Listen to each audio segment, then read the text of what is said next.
sudah minggu sesi sebelumnya sudah saya kasih contoh mengenai ini ya, cara baca jangka sorong dan mikrometer sekrup ya. Nah, itu ada, nanti juga ada cara hitung untuk mengukur kesalahan relatif atau kesalahan mutlak ya. Nah, berikutnya ini masuk ke angka penting ya, masuknya angka penting ya. Apa sih yang dimaksud angka penting ya? Kalau di buku tulis bilangnya apa? Angka penting. Atau kalau disingkat pakai AP itu angka penting maksudnya ya, angka penting.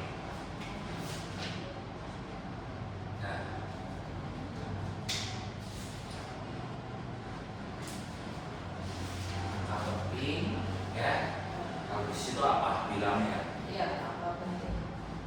Apa? Ada definisinya nggak? Angka yang memiliki sebenarnya berdasarkan pengukuran ya. Contoh, aturannya itu ada beberapa ya, boleh dibaca di situ.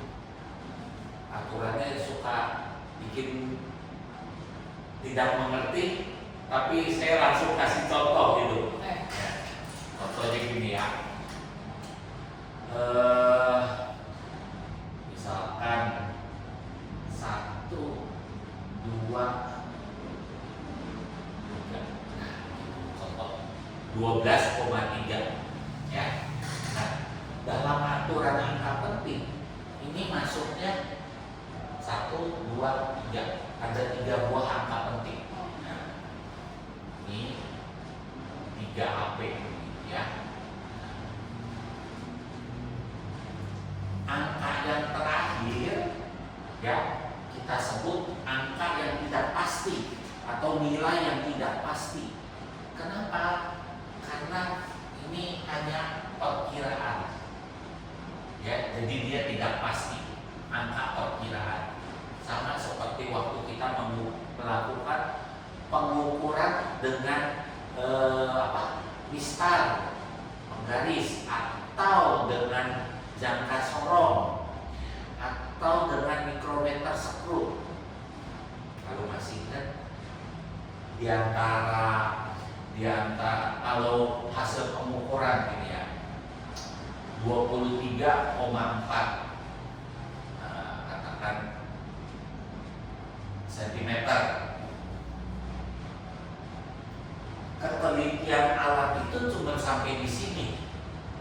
Masih ingat kemarin, kalau saya rubah pakai alat yang lebih teliti lagi, ternyata bisa saja nilainya menjadi katakan ya,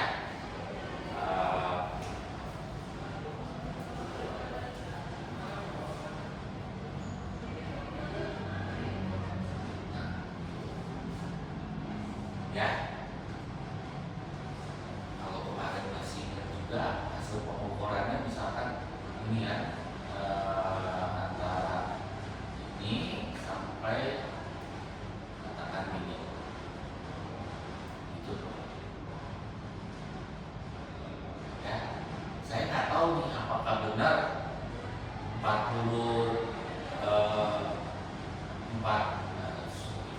dengan pakai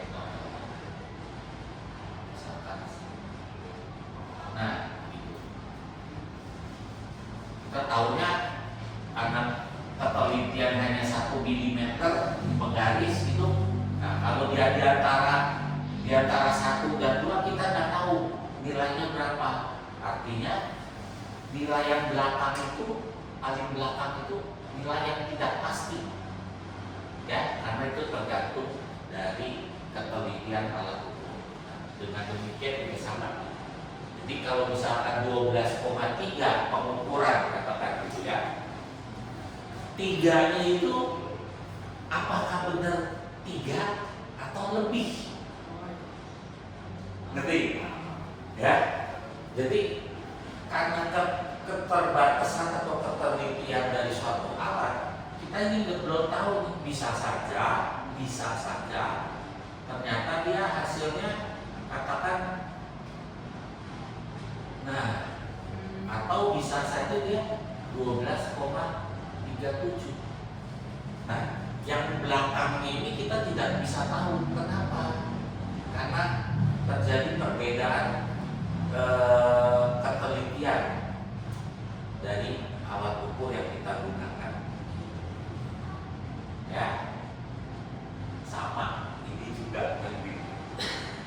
Jadi tetap angka terakhir sebenarnya adalah angka perkiraan. Jadi dianggap tidak memiliki ketelitian atau bukan angka yang pasti, gitu. Bukan angka yang pasti, tapi hanya angka perkiraan. Ya, nah, angka pentingnya tetap dia dihitung sebagai angka penting. Kenapa? Karena dari pengukuran kita tahu, oh ini sekian nih, masuknya angka penting. Ya, tapi ini hasil yang paling belakang memang tidak pasti. Ya, oke, itu mengenai angka penting. Nah, aturannya bukan hanya itu saja. Ini contoh angka pentingnya ya, contoh angka penting.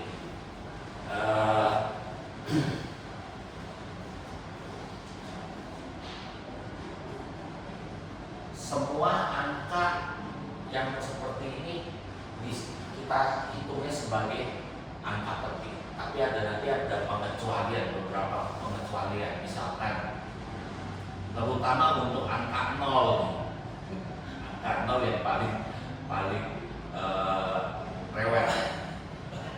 Angka 0 gitu ya. Contoh,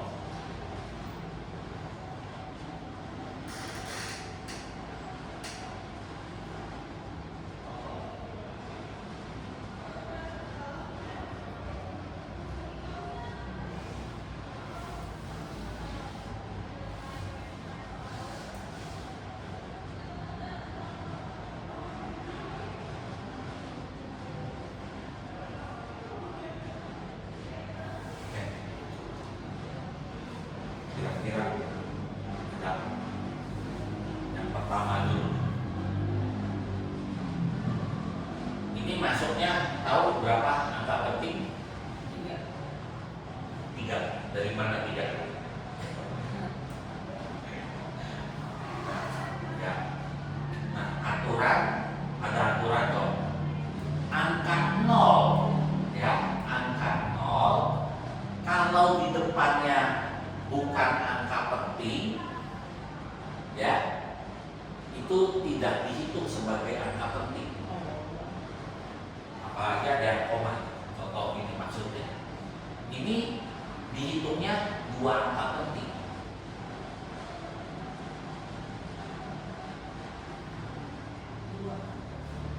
2 dan 5 itu masuknya angka penting. Karena dari katakan pengukuran memang dapatnya 25. Nah, 0 yang di depan ini tidak termasuk angka penting. Itu nanti coba kita lihat ya. Nah, sama seperti ini. Dia bilang angka 0 yang bukan di depannya angka penting itu dianggap bukan angka penting. Jadi kalau seperti ini juga sama nih. Lihat 1, 2, 3, 4, 5, 6, 7, 8. Oh, 8 nomor angka penting ya. Enggak. Ini berapa? Tetap 2. Ini 2 angka penting juga. 15. Iya. Ya. Nah, ini juga sama nih. Ini hampir mirip. Iya. Cuma ada tanda beda di sini. Iya. Kalau ada tanda seperti ini dihitungnya angka penting. Oh. Tapi di belakangnya bukan. Jadi kalau itu 1, 2, 3, 4, 5. Ini 5 angka penting.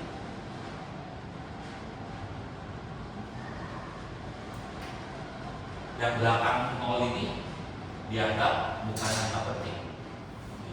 Ini yang harus dibaca tuh yang terutama yang 0. Ya, terutama untuk 0. Nah, ini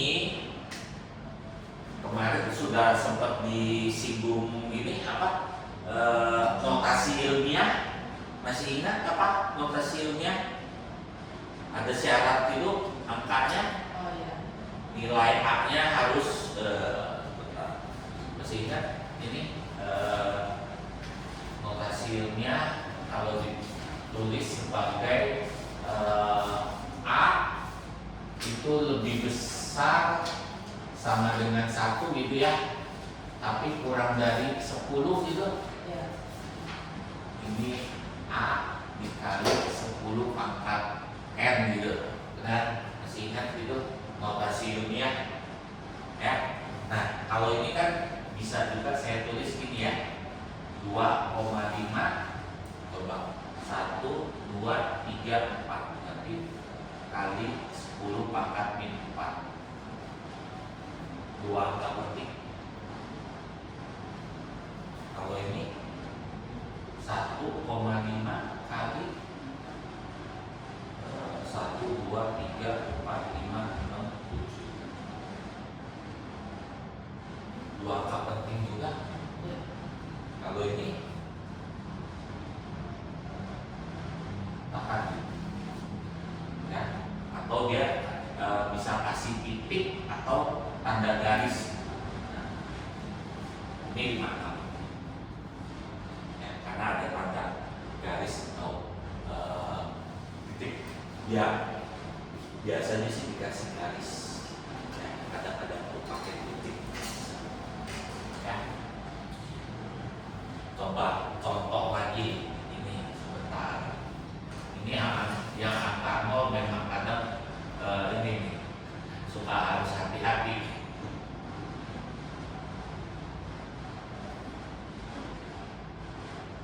Kalau seperti ini, dia bilang angka 0 kalau di depannya masuknya angka penting, maka itu dianggap dihitung sebagai angka penting. Nah, 0 yang seperti ini itu masuknya angka penting. Ya, di depannya angka penting. Dari 0 di depannya angka 0 berapa? 8. Itu angka penting. Yang ini depannya angka 0 berapa? 7. Itu angka penting. Berarti di sini masuknya 4 angka penting. Udah mulai bisa nampak bayang dulu gimana ya, apa yang dimaksud sebagai angka penting ya. Aman ini? Ini memang angka 0 ini yang paling aturannya yang paling harus diingat ini, ya, harus diingat. Kemudian apa kalau ada pengurangan ya sama penjumlahan ya, betul? Iya. Nah, kalau penjumlahan sama pengurangan dia bilang apa?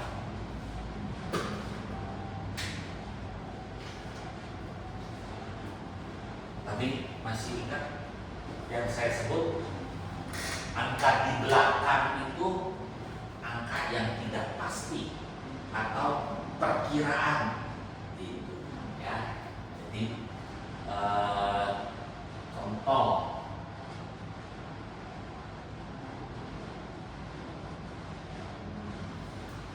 ya,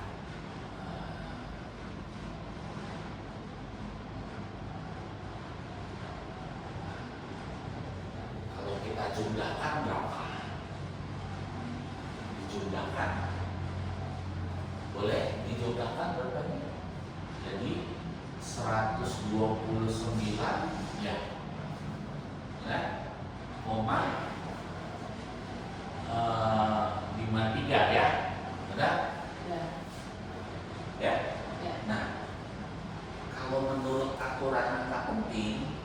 kita lihat. Ambil yang memiliki desimal paling kecil. Maksudnya berapa angka di belakang desimal yang paling kecil. Artinya gitu. Lihat. Ini hanya ada satu angka. Ya. Kalau di sini dua angka. Iya. Berarti pembulatan ke desimalnya yang ke pertama atau puluhan. Nah, jadi kalau di sini kita tuliskan hasilnya sebenarnya adalah 129,5. Aturan pembulatan juga jangan lupa, tetap diingat ya. 53 kalau diambil pembulatannya adalah turun ya, 3 karena 3. Nah, kalau menurut aturan angka penting seperti ini. Jadi pilih desimal yang paling kecil. Karena di belakangnya hanya ada satu desimal yang paling kecil, berarti ini masuknya penentu untuk menuliskan ini ya, dari aturan angka penting ya. Tadi masih ingat apa yang saya sebut? Kalau di belakang Nggak pasti. tidak pasti, perkiraan. Jadi sama, nilai ini juga harus kita lihat. Ini kalau tidak pasti, benar? Perkiraan. Yang di sini kan juga sama kan, benar? Perkiraan, Ya. benar? Kalau kita lihat gimana coba? Yang ini perkiraan, yang ini juga perkiraan, tidak pasti. Kalau di jumlah 5, 3, ini yang sama. Artinya bukan ini yang perkiraan, tapi karena dia letaknya di sini yang perkiraan, berarti di sini juga pasti hasilnya perkiraan. Makanya komanya hanya desimalnya dipakai yang terkecil. Masuk secara logik, ya, benar nggak? Ya. Jadi kalau ini ada perkiraan, artinya gini ya. Contoh di analogikan. Nah, ini kan bisa saja 4,5. Contoh 0. Ininya kita lihat desimalnya dulu ya. Karena dia angka tidak pasti, 4 bisa saja 45, 41, 42 dan sebagainya, atau 39 pun juga bisa. Nah, sekarang kalau saya tambahkan 13, jadi katakan 58. Loh, kalau saya hitungnya katakan 42, nah, mana 42 berarti 42 sama 13 gitu ya, 55. Lah, yang benar berapa? Yang benar berapa? Yang benar 58 atau 55? Kan kita tahu. Iya. Berarti yang tidak pastinya yang 5-nya kan? Iya. Nah, dia bisa 55, bisa 52. Namanya dapatnya seperti ini gitu. Ya. Ini mudah dipahami? Udah. Udah. Bisa? Bisa. Ya, jadi dalam satu operasi matematika itu penjumlahan, pengurangan yang membuat aturan angka penting juga sama. Gitu. Jadi hanya boleh ada satu angka perkiraan. Sama seperti yang saya sebut. Ya. Jadi angka terakhir itu merupakan angka yang tidak pasti, perkiraan. Ya. Untuk pengurangan juga sama, berlaku. Ya, berlaku. Jadi kalau komanya dia 1, desimalnya hanya 1, 0,1. Jadi dia ikutin juga yang terkecil. Ya, coba. Pengurangan sama penjumlahan sama. Oke, ya ini berlaku sekarang untuk perkalian sama pembagian juga sama. Ya, toh, misalkan ini 5,12 dikali 3,3. Coba. Ya, saya hitung dulu. Oke.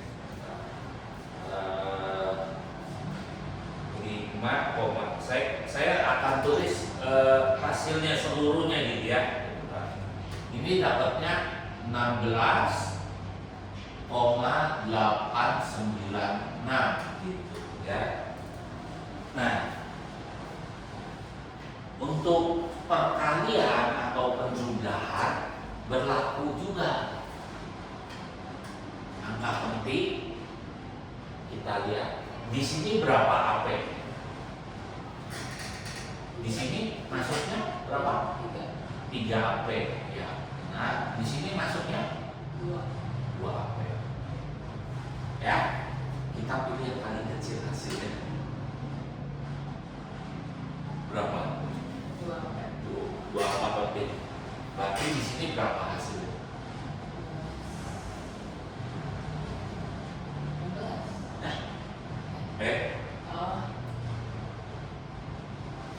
2 AP, 2 apa penting jadi berapa?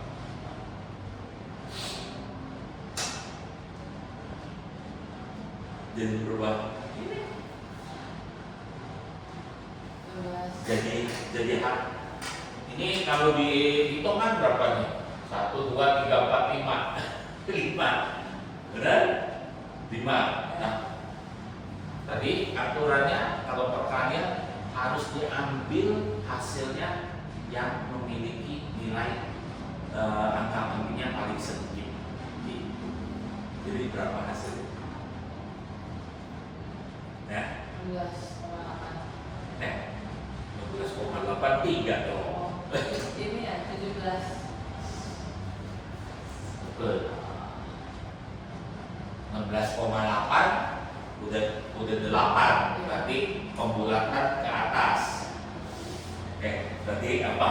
Masih ingat nggak? Apa? Nih. Oh iya. Ini berarti 17 itu 7-nya itu angka tidak pasti. Angka pastinya ternyata segini. Katakan 16,9 gitu. Ya. Jadi perkiraan 7 di sini adalah angka tidak pasti perkiraan. Karena aturannya hasil kali atau hasil bagi ya pada angka penting itu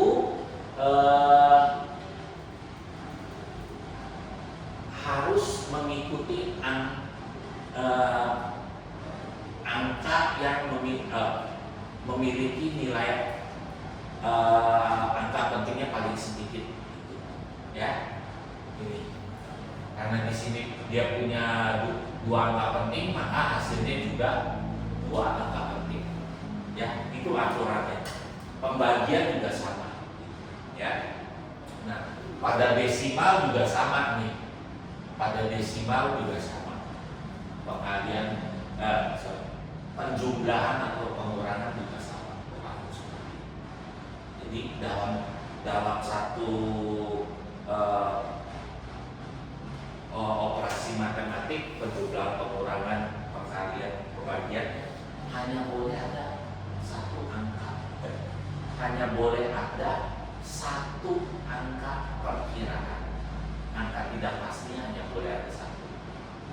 Maksud kayak tadi ini 4 ini tidak pasti perkiraan. 3-nya di sini tidak pasti perkiraan. Kalau dijumlah 53. Padahal di sini kita tahu 5-nya itu tidak pasti. Kenapa? Karena dari angka 4-nya. 3 di sini sudah pasti tidak pasti perkiraan. Ini kalau dijumlah berarti apa? 53 ini sebenarnya angka yang tidak pasti, ya.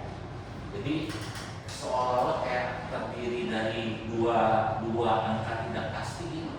Nah, makanya dipilih yang paling kecil. Jadi yang benar adalah ini, hanya angka satu, angka perkiraan saja, ya. Nanti kalau sudah dijelaskan ini 5 ini bisa 49, bisa 48 karena hasil pembulanan, bisa 51, 52, 53, nah, gitu. Ya, bisa ya, paham, ngerti gitu. Nah, nanti pembagian juga sama, pembagian perkalian, penjumlahan, pengurangan itu tetap mengikuti aturan angka petik, ya, dilihat. Nanti biasanya bukan dalam kayak apa, dalam ulangan gitu,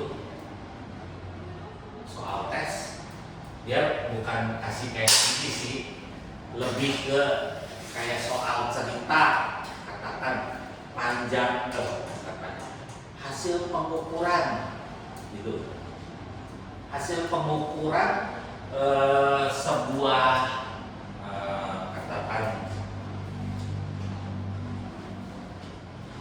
saya mengukur balok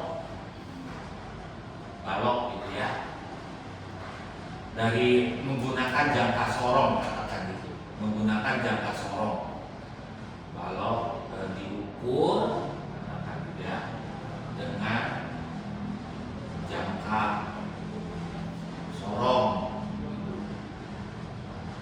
Kemudian didapat ukuran, misalkan panjangnya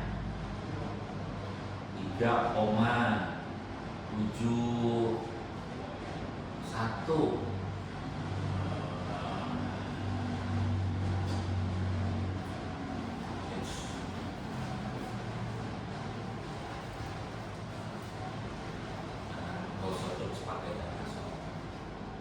diperoleh panjangnya 3,71 cm, lebarnya katakan, kemudian tinggi katakan 5. Nah, gitu. Ditanya volumenya berapa dengan aturan angka penting. Volume balok masih ingat apa? Volume balok panjang PLT, volume ya, volume. Berarti volumenya panjang kali lebar kali tinggi gitu ya. Panjang 3,71 dikali 4,2 dikali 5,12. Nah, ini ya. Kalau dihitung coba 3,71 kali 4,2 kali 5,12. Ini dapatnya 77984 ya. Ini ditulis dulu. Ditulis dulu hasil yang didapatkan. Nah, kalau kita lihat dulu, kita tentukan dulu berapa sih masing-masing nilai angka pentingnya itu. Ini berapa? Ini berapa angka penting? 3 ya. 3 AP ya. Kemudian ini 2. Ini 3 AP juga ya. Nah, berarti yang paling kecil apa? Tadi sudah perkalian, harus kita cari yang paling kecil.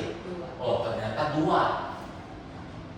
Ya, berarti kalau di sini menjadi 80. iya, Oh. gitu. Nanti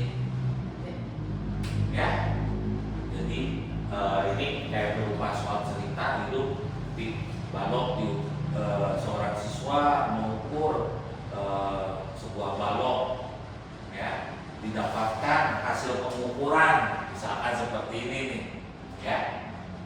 Lalu ditanya volume balok tersebut menurut aturan angka penting. Nah, gitu. Ya. Pembulatan jangan keliru. Pembulatan bisa ya. Ya, pembulatan Bisa. ya. Ini ya, dapatnya tuh seperti ini ditanya. Yang dia mau tuh berdasarkan aturan angka penting pada perkalian, pada operasi perkalian angka penting ya, harus diambil nilai angka penting yang memiliki angka penting paling sedikit ya, jadi bukan 3 walaupun sini 3 di sini 2, oh paling banyak 3, udah ambil yang 3, enggak. bukan gitu aturannya ya.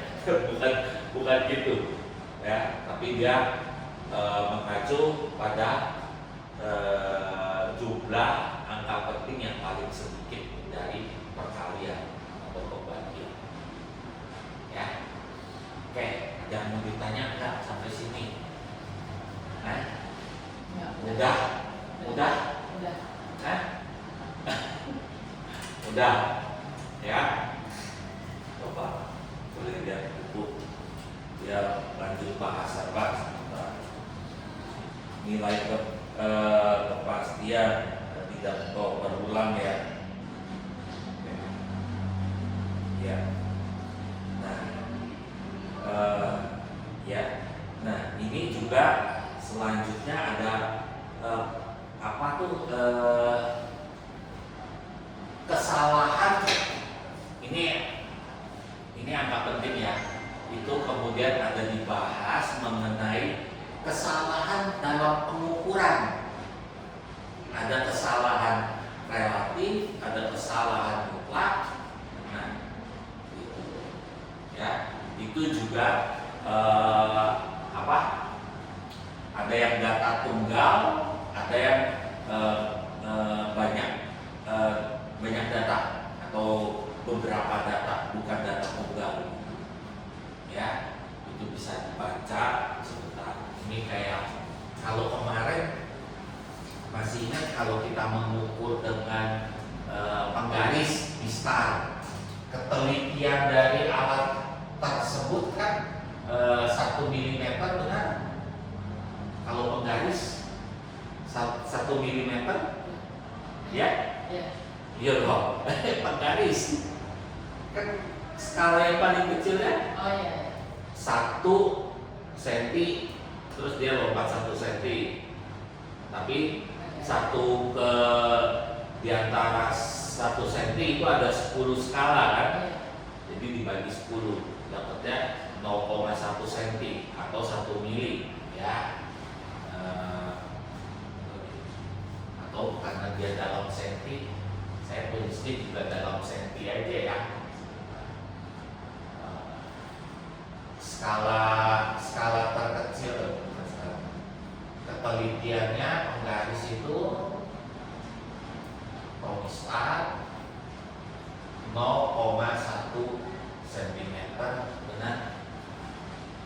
0,1 itu 1 mm, betul loh.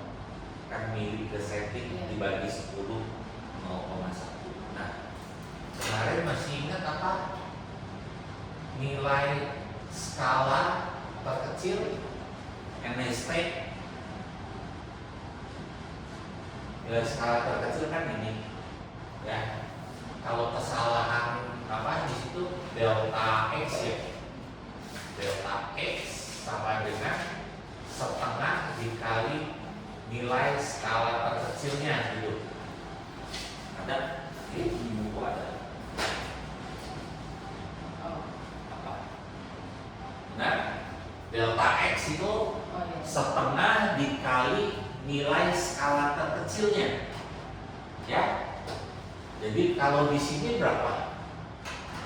Setengah dikali 0,1. Satuannya tetap cm di sini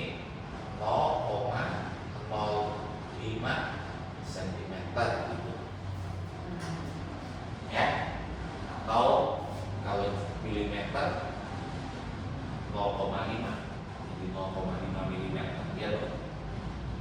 Satu itu yang kecil 1 mm dibagi 2 di tengah-tengah 0,5 mm itu kesalahan ya. Nah, katakan misalkan saya ngukur benda dapat dengan penggaris gitu ya, misal hasil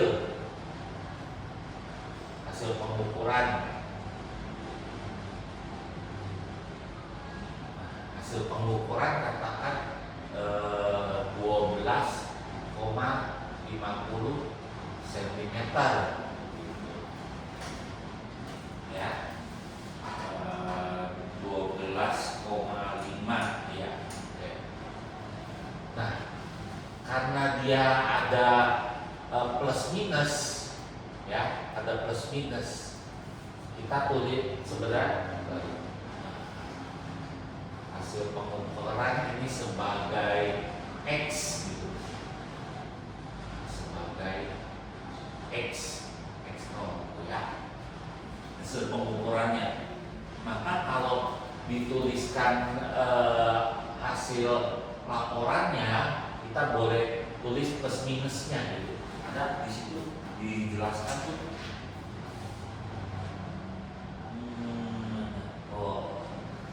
Berikutnya kan ada dia tulisnya hasil laporannya gitu, delta x0 itu di plus minus delta x-nya gitu. Jadi kalau itu seperti ini, 0,05 cm ya, cuma ditambahin delta x nya aja nih. Nah, delta x nya 0,05, skala terkecilnya setengah kali nilai skala terkecilnya, jadi sorry. Nah itu, nah artinya ini bacanya gimana? Yang saya ukur ini 12,50 cm itu sebenarnya dia adalah nilai antara atau berupa range ya, daerah. Sebenarnya ini sampai dengan ya.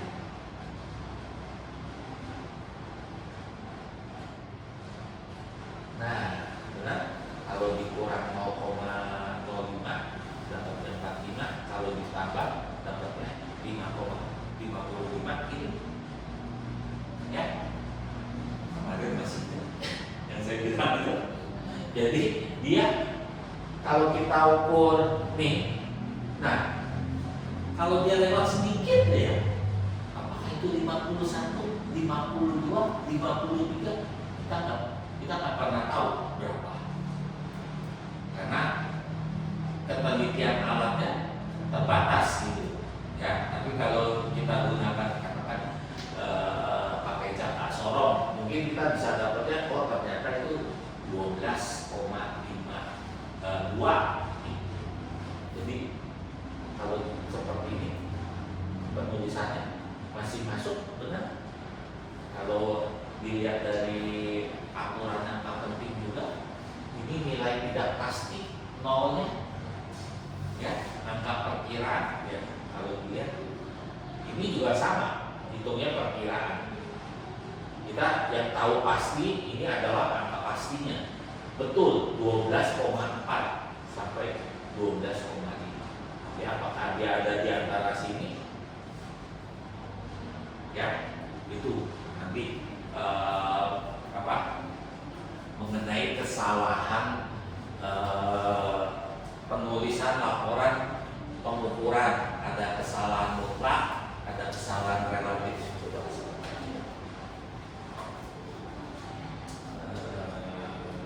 ini ya jelas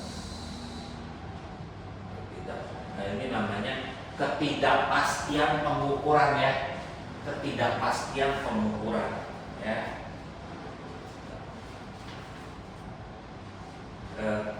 Ada yang disebut lagi ketidakpastian relatif ya. Ketidakpastian relatif apa tuh?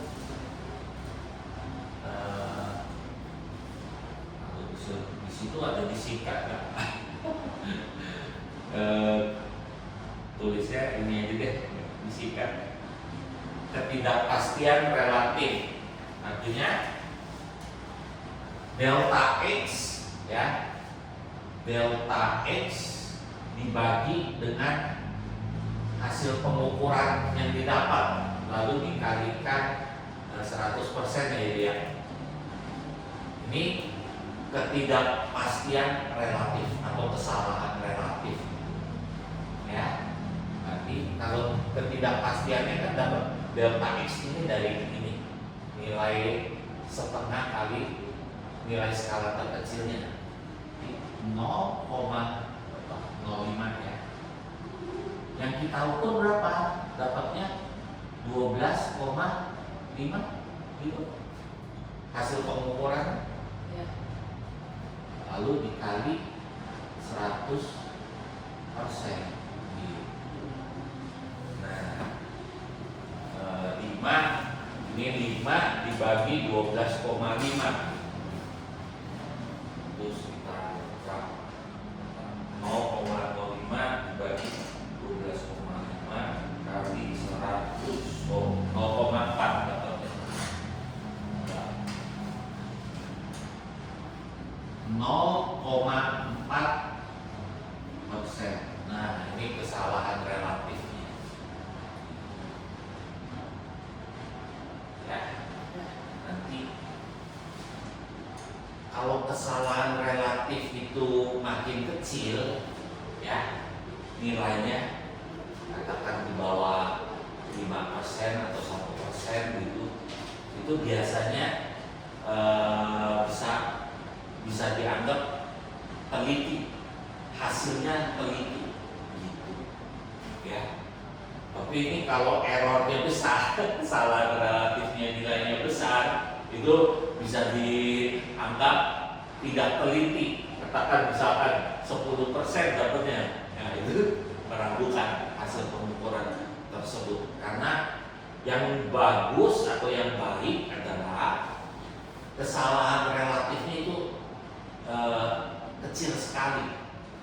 Itu bisa dianggap itu nilainya hasil pengukuran itu termasuknya hasil yang paling baik ya. Itu nanti Anda tuh dipelajari.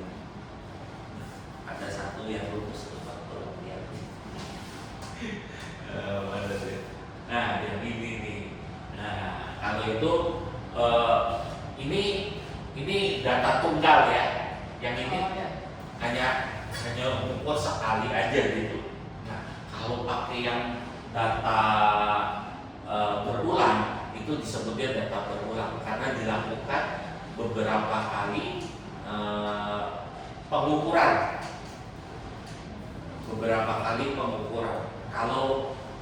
Kalau dulu harusnya sudah pernah belajar di matematika, kalau pengukuran berulang kita juga harus mencari rata-ratanya, benar?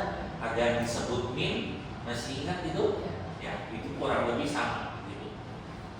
Jadi dari pengukuran berulang ya, pengukuran berulang kan banyak tuh didapat data-data gitu. Kita dapat hasil data-data dengan catat pengukuran berulang. Lalu kita rata-ratakan yang kita yang kita lakukan pengukuran dibuat rata-rata dari data yang kita peroleh. Ya, dari data peroleh didapat nilai rata-rata, nanti dibandingkan tuh tiap pengukuran terhadap rata-ratanya. Nah, itu yang dilakukan oleh dia. Ini yang dia bilang pengukuran kesalahan dilakukan beberapa kali yang mengumpulkan data. Kalau ini N-1 ya. Ini kamu mau foto dulu boleh?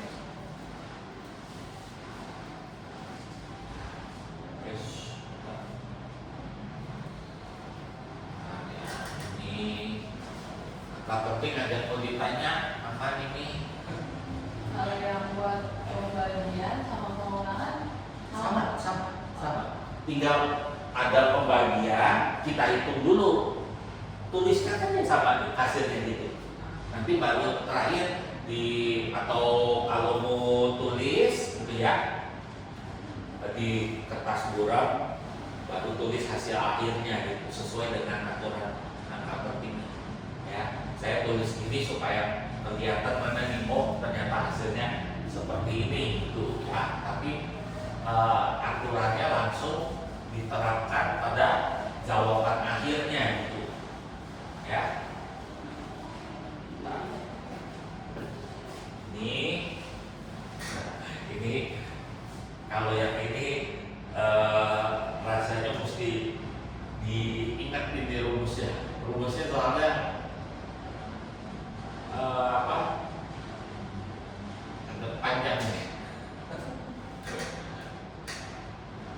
Ini kalau mengukur berulang ya, sigma xi dikali ini sigma xi dikuadratkan, kemudian dikurang sigma dari xi yang dikuadratkan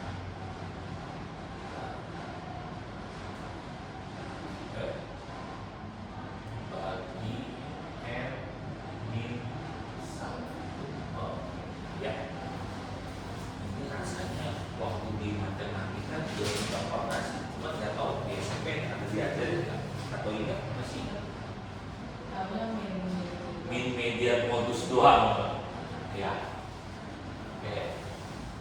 Ini sebenarnya nanti akan juga dipelajari di matematika bagian bab statistik gitu ya.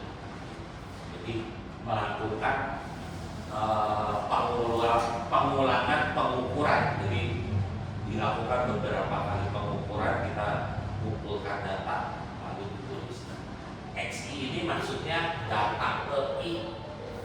Jadi kalau ada 5 data, berarti kita hitung 5-5-nya gitu. X kuadrat. Contoh misalkan ini contoh gampangnya aja dulu gitu ya. XI-nya atau misalkan datanya 3, 5, 7, 6, 4. Maksudnya data pertama, kedua, ketiga, keempat, kelima gitu. Ya, caranya apa nih? Yang anggap aja nomor. Ini baik nomor 1. Tahan pengukuran ya, pengukuran pertama, kedua, ketiga sampai kelima gitu. Dapat datanya seperti itu, nilai x-nya gitu. Nah, xi kuadrat, nanti ini dikuadratkan maksudnya. Berarti berapa? 9, 25, 49, 36, 16 ya. Sigma tahu notasi sigma? Sigma itu jumlah. Jadi nilai ini dijumlahkan nih semua. Ya, totalnya. Sigma itu jumlah. Jadi jumlah datanya ada berapa? 5. Berarti kelima-limanya ini dijumlahkan gitu. Jadi ini sebagai sigma xi kuadrat, karena xi-nya yang dikuadratkan kemudian dijumlahkan gitu. Ya. Kalau di sini n ini adalah banyaknya data. Di sini ada 5, berarti ini n-nya sama dengan 5. Ya. xi kemudian sigma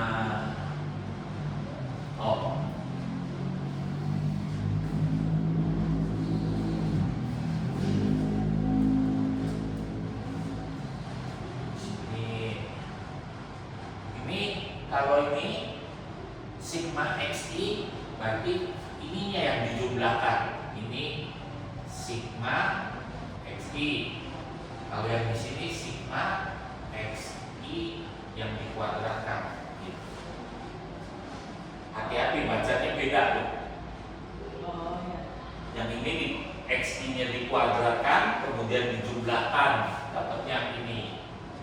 Tapi kalau yang ini, ininya dijumlahin dulu, baru dikuadratkan.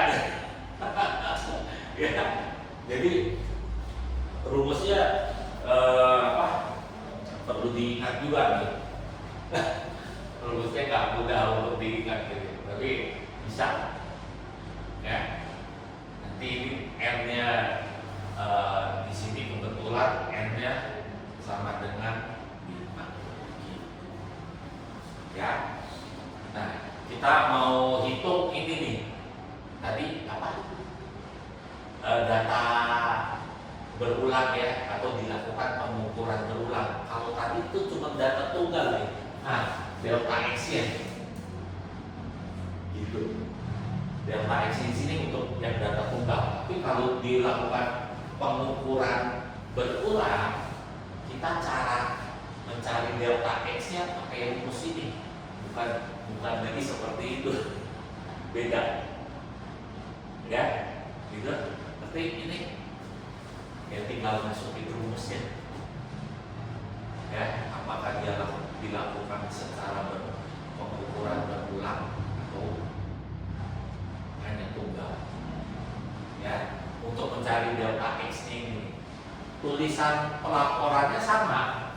Ini x0 plus delta x. Nah, cuman cara hitung delta x-nya berbeda. Kalau berulang dengan yang tunggal. Ya, oke, aman. Itu sih tinggal dari data percobaan. Kalau kadang suruh menghitung, ada dikasih tabel berupa hasil data pengukuran, kemudian dia bilang suruh tulis dalam bentuk ini nih, laporannya seperti apa? Delta x0 ditambah delta x. Kalau di sini kalau tidak salah ini nanti dapatnya dari hasil rata-ratanya dulu. Ya. Faktor kesalahan ya. Ketidakpastian pengukuran berulang ya.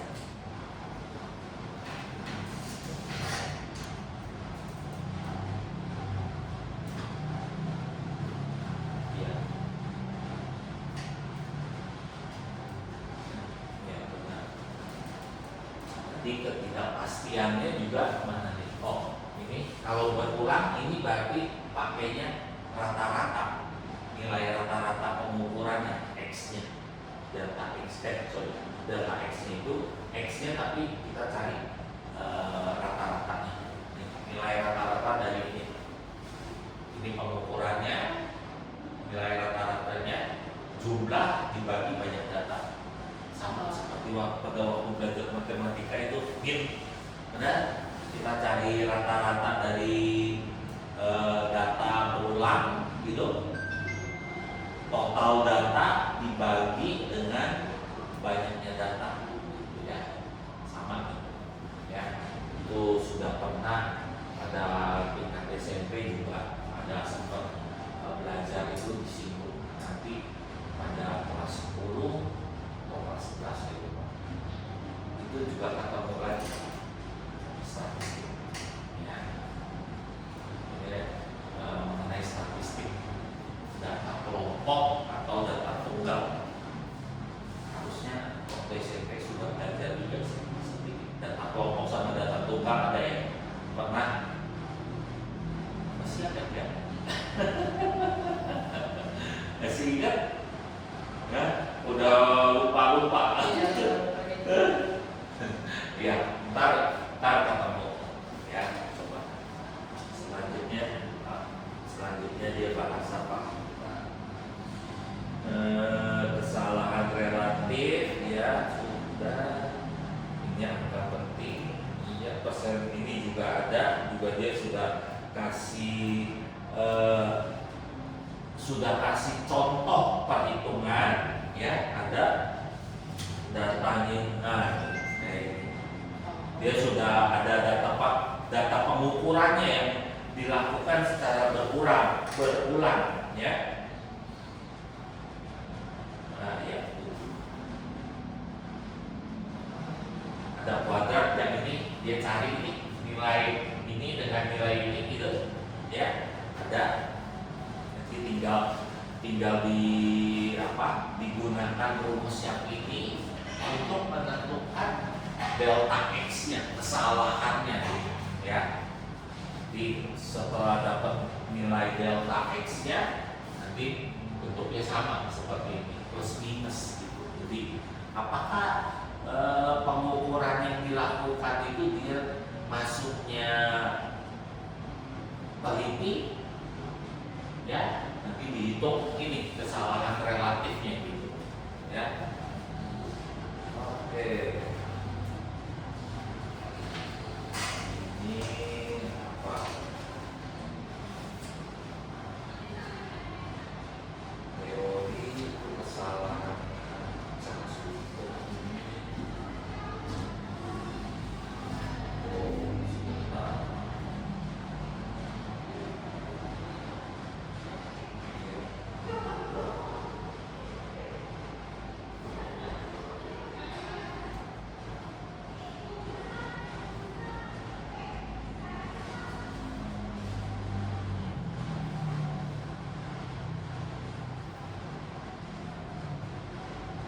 Iya, sudah selesai sampai situ.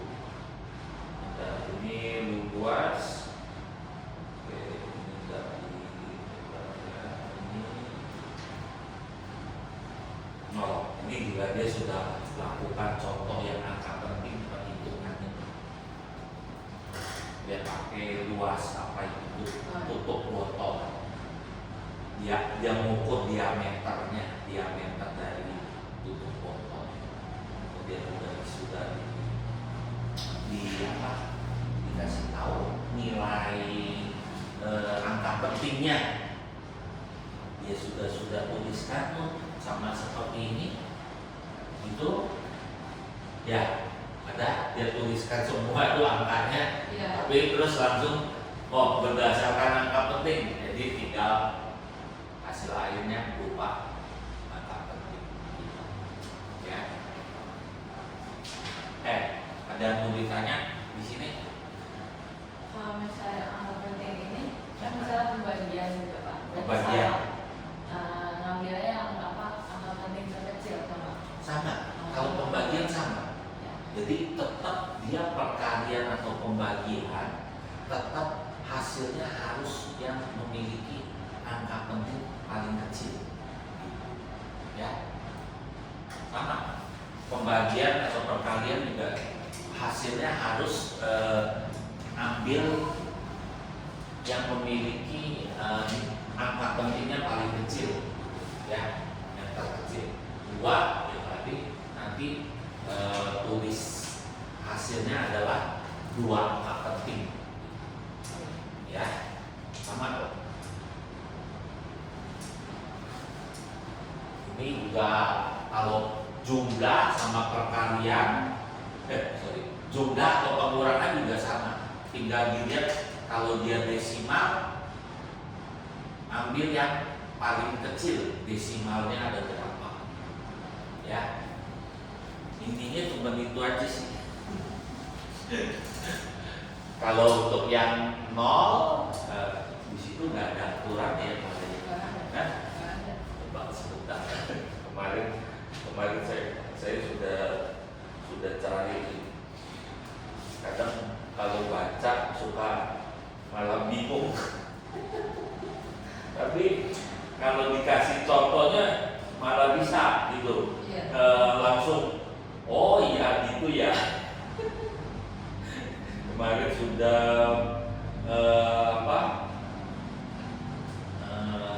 besaran ya.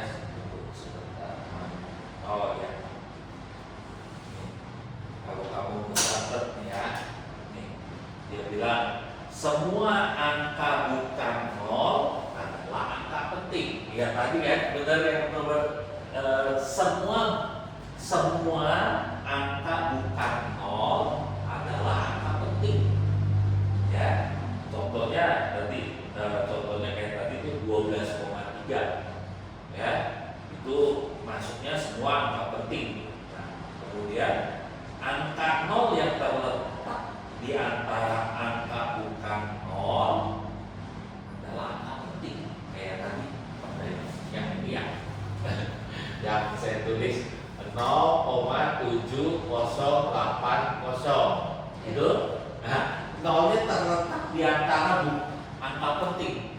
nolnya itu dihitung angka penting.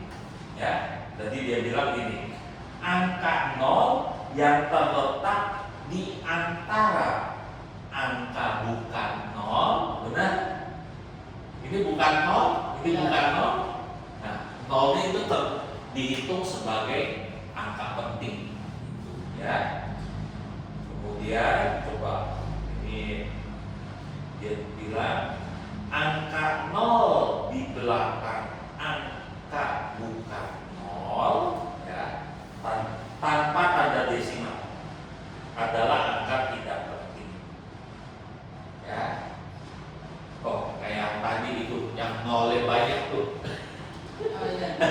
Jadi maksudnya itu seperti itu. Jadi dia bilang angka nol di belakang angka bukan nol, gitu ya. Angka nol di belakang angka bukan nol. Nah, contohnya pakai yang ini kan, saudara. Nah, contoh ini nih. Nih, angka nol yang di belakang angka bukan nol, benar? Ya. Ini dia anggap penting, ya.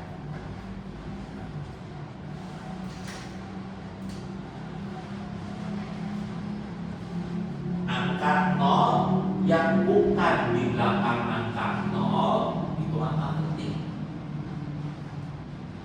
Angka nol yang bukan di belakang angka nol itu angka penting. Ini nol depannya nol, berarti bukan angka penting. Yang nol di sini itu maksudnya, ya. Kemudian juga ini angka nol di belakang tanda desimal dan mengikuti angka bukan nol adalah angka penting, ya. Ya, kayak seperti ini 3,50. Nah, ini di belakang desimal kan? Di belakang desimal, tapi nolnya terletak bukan nolnya itu terletak di belakang angka bukan nol. Berarti nol di sini dihitungnya sebagai angka penting. Ya. Angka nol di depan angka bukan nol dalam bentuk desimal adalah bukan angka penting. Angka nol di depan angka bukan nol dalam bentuk desimal ini bukan angka penting. Nih, yang tadi.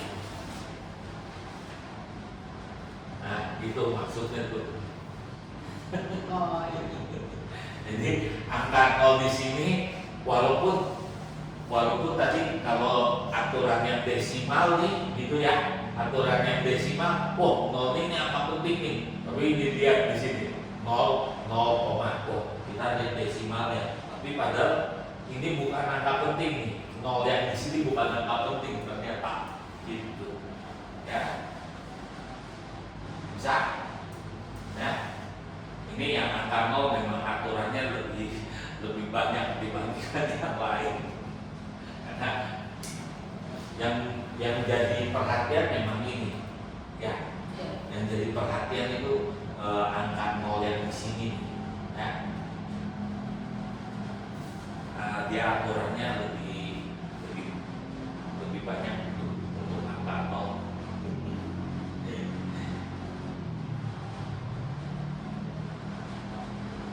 Jadi operasi hitung angka penting juga tadi sudah dijelaskan. Penjumlahan dan pengurangan hanya boleh mengandung satu angka taksiran atau hanya boleh mengandung satu angka yang tidak pasti, ya. Tidak pasti maksudnya juga kadang ada yang disebut tafsiran, angka tafsir, gitu, ya. Perkiraan, nilai perkiraan. Ya, kalau perkalian pembagian itu sudah jumlah angka penting yang paling sedikit, ya. Jumlah angka penting yang paling sedikit. penjumlahan pengurangan nanti itu hanya boleh satu angka perkiraan atau tafsiran ya. Jadi tidak boleh kayak yang tadi saya bilang kan, desimalnya harus yang paling sedikit ya, bukan 2 desimal jadinya walaupun nilainya benar.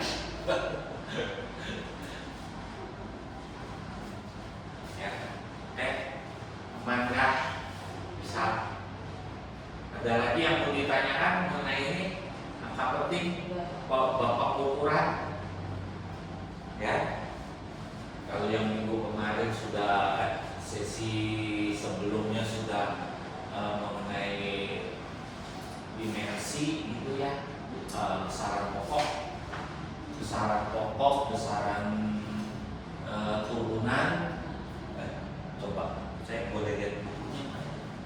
Ini dibahas dimensi ya. Coba sebentar. Oh ada.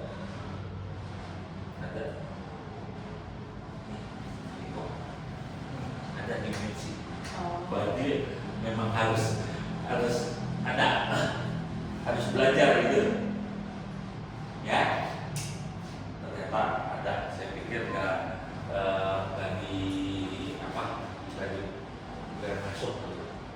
masuk itu ternyata ya. Oke, aman ya. Nah, ada yang mau ditanyakan nih? Ada yang masih meragukan atau gimana? Aman ya? Oke, sip. Waduh, mantap. Jelas ya? Itu kalau bukunya boleh dibaca lagi untuk semakin paham apa yang sudah diterangkan gitu ya. Aturan-aturan dari angka penting juga ada yang harus diingat aturan-aturannya, tata perkalian, operasi perhitungan pada angka penting ya, sama seperti operasi pada matematika.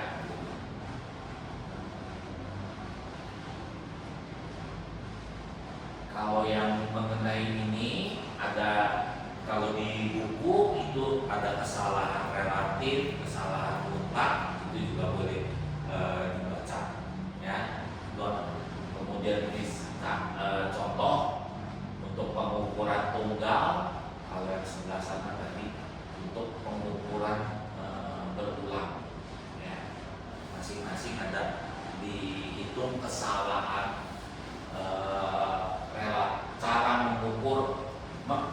cara menghitung kesalahan pengukuran pada data tunggal atau pada data berulang ya. Oke, ini sudah dicatat atau mau difoto? Ini sudah ya? Sudah. Hah? Sudah? Oke, sip.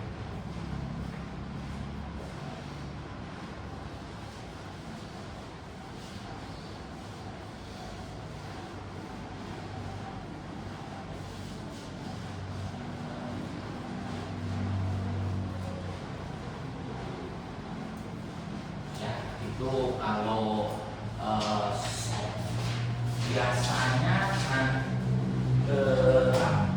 biasanya nanti dikasih yang gambar jangka sorong, mikrometer sekrup gitu ya. Kemarin udah bisa cara bacanya ya. Yang sesi sebelumnya sudah kasih tahu gimana cara baca hasil pengukuran menggunakan mikrometer sekrup maupun jangka sorong ya. Itu juga sudah dikasih contoh soalnya. Tapi biasanya gitu, nanti dikasih soal gambar yang kayak itu di buku juga ada. Di buku ada pengukuran menggunakan ada tuh mikrometer sekrup. Nah ini ya. itu ada tuh.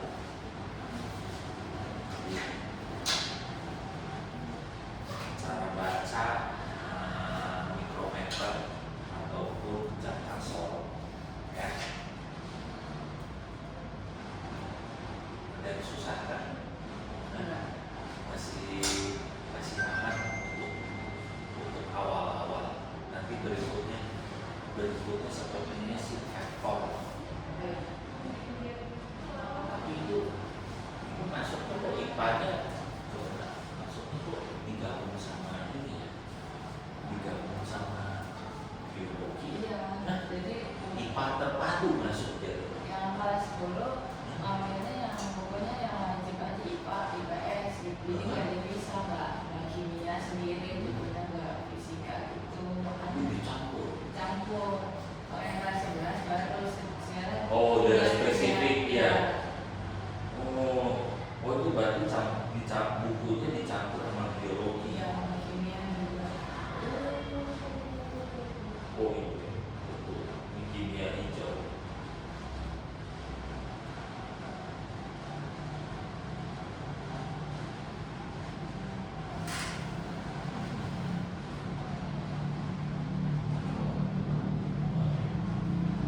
Tapi mungkin nanti buku paling kasih slide tambahan sih.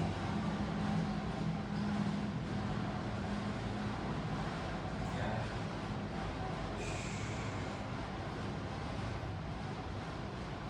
Slide tambahan. Waktu SMP ada kayak gitu. Apa? Di SMP itu ada sekolah. Iya. Ada SMP waktu itu suka dikasih itu nggak berupa PPT atau PDF. Oh iya. Nah, Iya. ada juga Iya. di sini. Yang SMA belum ada. Belum. Tapi biasa rata-rata kadang guru-guru di sekolah sudah pasti kasih berupa PPT atau Iya. PDF. Ya, tinggal suruh nih baca ya, minggu depan ulangan gitu. Iya. Tuh ini nggak mau jelasin, suruh baca. Coba baca aja tuh. Coba ulangan. Tahu-tahu minggu depan ulangan ya. Ya, benar nggak ketemu gitu. Iya.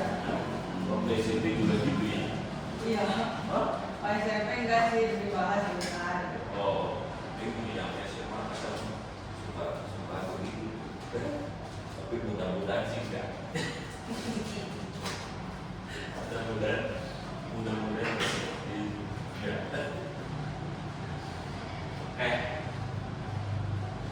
Nanti hari Kamis ya. Iya. Jam 5 sore ya. Gimana matematikanya? Masih aman? Aman masih. Hah? Masih. Jangan bingung-bingung. Ya.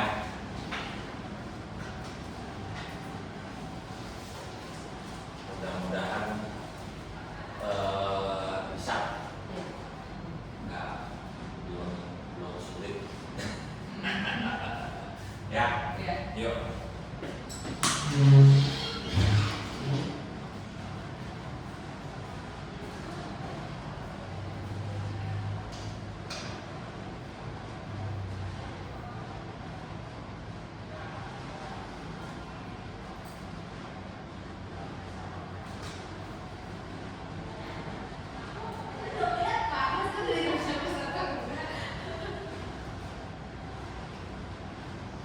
Gimana tadi belajarnya selama cendana? Seru Kak. Seru ya.